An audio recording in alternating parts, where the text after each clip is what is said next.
People that purchased electric vehicles have been subjected to a con job, haven't they? They were told they were going to save the planet. They were told they were going to save money. Neither is the case. That's right. Well, I mean, this is a case of I told you so.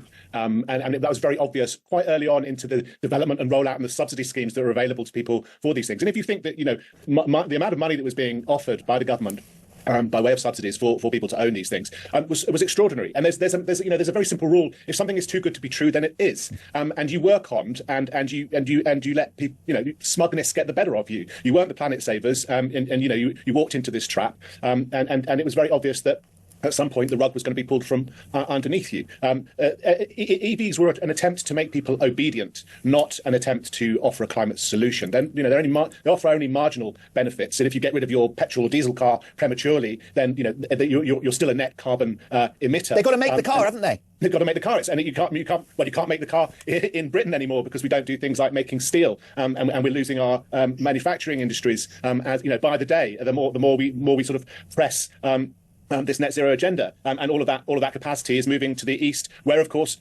in China they burn a hell of a lot of coal to make us our net zero products, whether that's wind turbines, solar panels, or EVs, or their components. Because even if it's got a British flag on it, you know, saying made in Britain, actually most of the stuff that, or even in Europe, most of that stuff probably came from manufacturers elsewhere. So you know, I think this has been obvious from the outset. Started saying that the air pollution from EVs was worse because of the brake, because these cars are heavier, so they put more wear on the tyres and on the brakes, and these are the greater part of air pollution from automobiles. Also, isn't it? I mean, listen, Ben, I'm no scientist, but is it not worse to breathe in particles of rubber and brake pad than gases?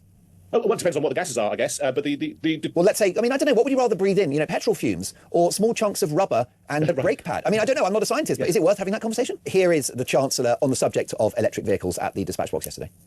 I will ensure that drivers are taxed according to how much they drive, and not just by the type of car they own, by introducing the electric vehicle excise duty on electric cars.